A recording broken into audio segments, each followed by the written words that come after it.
മതസൗഹാർദ്ദത്തിനും സാഹോദര്യത്തിനും ജനനന്മയ്ക്കും വേണ്ടി കേരള പിറവിയുടെ 70 ദീപങ്ങൾ തെളിയിച്ച് മാനവ മൈത്രി സന്ധ്യ സംഘടിപ്പിച്ച് കൊച്ചി ലീഡർ സാംസ്കാരിക വേദി പ്രസിഡന്റ് AS ജോണിന്റെ അധ്യക്ഷതയിൽ മുൻ ഡെപ്യൂട്ടി മേയർ KR പ്രേംകുമാർ മാനവ മൈത്രി സന്ധ്യ ഉദ്ഘാടനം ചെയ്തു.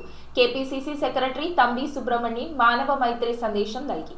കേരളപ്പിറവി ദിനത്തിൽ കൊച്ചി ലീഡർ സാംസ്കാരിക വേദിയുടെ ആഭിമുഖ്യത്തിൽ മതസൗഹാർദ്ദത്തിനും സാഹോദര്യത്തിനും ജനനന്മയ്ക്കും വേണ്ടി കേരളപ്പിറവിയുടെ 70 ദീപങ്ങൾ തെളിയിച്ച് മാനവ മൈത്രി സന്ധ്യ സംഘടിപ്പിച്ചു. മുൻ ഡെപ്യൂട്ടി മേയർ KR പ്രേംകുമാർ ഉദ്ഘാടനം ചെയ്തു.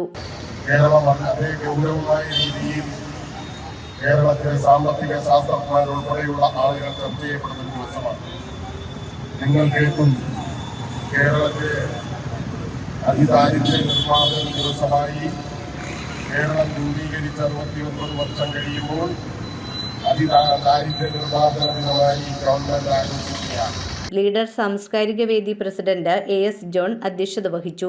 രാജ്യത്തിന് എന്തും മാതൃകയായിട്ടുള്ള ഒരു നാടാണ് കേരളം. ദൈവത്തിന്റെ സ്വന്തം നാട് എന്നറിയപ്പെടുന്ന കേരളം എല്ലാ മേഖലകളിലും മറ്റ് സംസ്ഥാനങ്ങൾക്ക് അല്ലെങ്കിൽ ഇന്ത്യക്ക് മാതൃകയായ സംസ്ഥാനമാണ് ജനഭാഗമാണ്. KPCC സെക്രട്ടറി തമ്പി സുബ്രഹ്മണ്യൻ മാനവ മൈത്രി സന്ദേശം നൽകി. രക്ഷാധികാരി KR Chandran, Vincent Fernandes, Thankamma Louis, Saji Thengapurakkal, Paul PJ, CS Sreemon എന്നിവർ സംസാരിച്ചു. എഡ്വിൻ ഫെർണാണ്ടസ്, DS ജയകുമാർ എന്നിവർ ഗാനങ്ങൾ ആലപിച്ചു. ആൻഡിറ്റസ് Vipin, Afsath CA, Jaya Thomas, Pratyush Prasad, Aloysius, Sebastian Pooppana, Sebastian Panakkal എന്നിവർ നേതൃത്വം നൽകി. News bureau, Kochi. Premium quality granite, tiles, stone, AEC block, sanitary തുടങ്ങി ഫ്ലോറിംഗിന് ആവശ്യമായ എല്ലാ മെറ്റീരിയൽസും ഏറ്റവും കുറഞ്ഞ വിലയിൽ ഇവിടെ ലഭ്യമാണ്. തറയിൽ ഗ്രാനൈറ്റ്സ്, MLA റോഡ്, പള്ളുരുത്തി.